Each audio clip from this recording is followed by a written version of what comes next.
In my country, when people want to become a doctor, they go to university to study medicine for as long as 7 years. When they want to become lawyers, they spend about 5 years.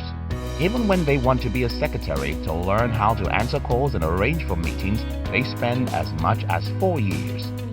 The only thing nobody learns anything about before they start is business. I don't know about your country, but in my country, everybody believes that the reason why they can start a business is that they don't have the money. I never got to know any single individual who says that the reason why he didn't start or make a business succeed is that he doesn't know what he ought to know. The reason why people don't point at knowledge is because it will make them feel responsible for their failure. And that's the reason why most people can never build a successful business. Now, if you want to build a successful business, pay attention to this. Pay attention to this video, and I'll share with you the 3 important questions you must answer before ever starting a business. If you're new here, consider subscribing so that you won't miss other interesting videos like this. How is your product different? Again, in my country, I see so many people who have claimed to have a business. When I look at what they call a business and ask how is this different from what 1,000 other people are doing, I can't get the answer in 30 seconds. And if I can't see how your business is different from every other business, you don't have a business.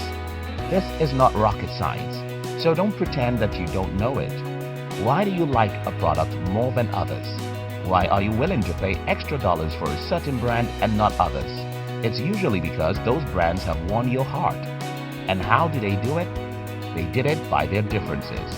Again, this is very simple. You need attention for your product, and the best way to get it is by being different from other people you're competing with. Now, how can you be different?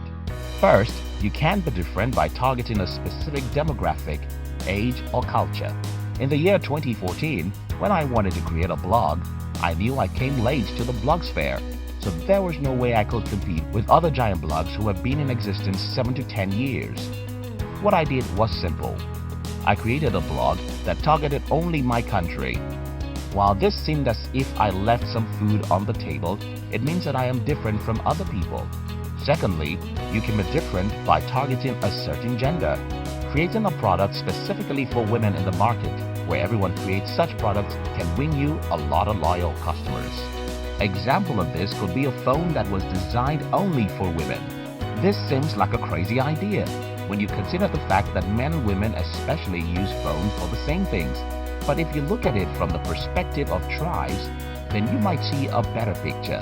Human beings love to belong, and we take pride in using what other people in our tribe are using. And it won't surprise me if I see a company making cars specifically for women. You can also target a certain age group. We have a channel that's called Under 40 TV. This channel was to target people who are 40 and below, and when some people saw what we're doing, they think we're crazy.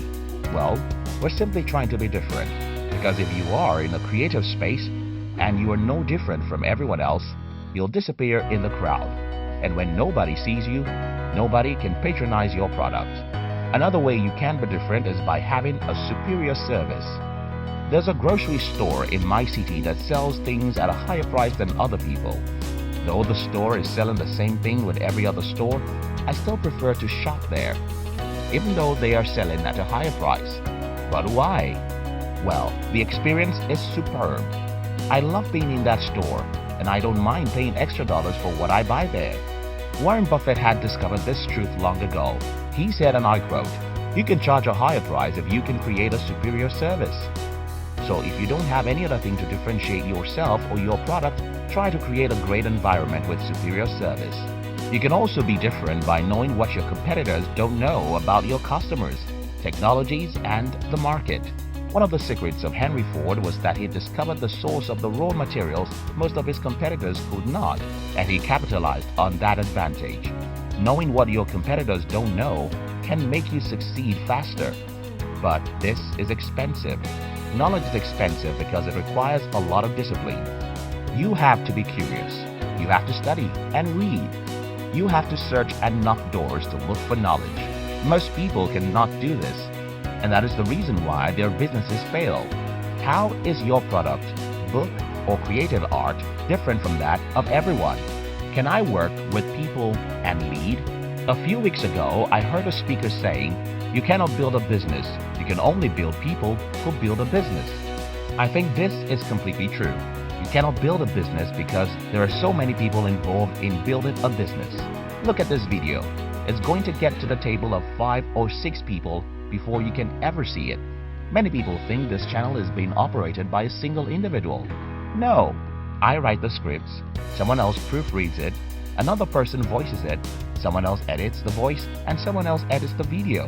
And even sometimes, someone else has to upload and publish.